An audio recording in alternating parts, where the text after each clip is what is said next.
Hello বন্ধুরা, কেমন আছেন সবাই? চলে এসেছি আজকে লাঞ্চে। তবে আজকে আমার লাঞ্চ ব্যাগটা অন্য, তার কারণ এটা আমার লাঞ্চ বক্সই নয় এটা হলো আমার হাজব্যান্ডের লাঞ্চ বক্স। আর লাঞ্চটা এসেছে আজকে আমার শ্বশুরবাড়ি থেকে। তো চলুন আমি এটা আগে সার্ভ করে নিই, তারপরে বলছি গল্পটা। তো চলুন আগে দেখে নিই আমার লাঞ্চে আজকে কী আছে। ভাত, পটল ভাজা, আর আছে মাছ দিয়ে আলু দিয়ে পটল দিয়ে ঝোল। এবার বলি মজার কথাটা। নতুন বাড়িতে গিয়েছি, বুঝতেই পারছেন সব কিছুই নতুন নতুন।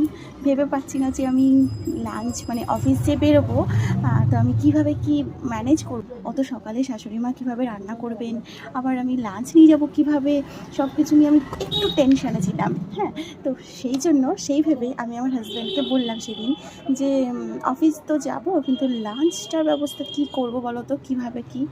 তো সেটা শুনে উনি আমায় উত্তর দিলেন কি, যে আমি যখন এখন তো ওর পোস্টিং বাইরে, তো যখন ও এখানেও ডিউটি ছিল, তো তখন বলছে আমি যখন যেতাম এখানে, তো তখন আমি সকালে ভাত খেয়ে যেতাম আর দুপুরে চেয়ে চেয়ে খেতাম শোনো, বোঝো কাণ্ড, আমি কি তাই করবো, পাগল। তো যাই হোক, সেই নিয়ে খুব হাসাহাসি হলো, সেই টপিকটাই চেঞ্জ হয়ে গেল। তো তারপরে আজকে আমি যখন অফিস আসছি, তখন দেখলাম আমার শাশুড়ি মা আমার জন্য এই লাঞ্চটা রেডি করে দিয়েছে।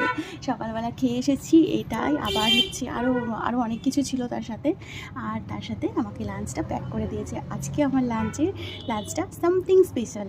মানে আমার মা তো আমাকে সারা জীবন লাঞ্চ দিয়েইছে।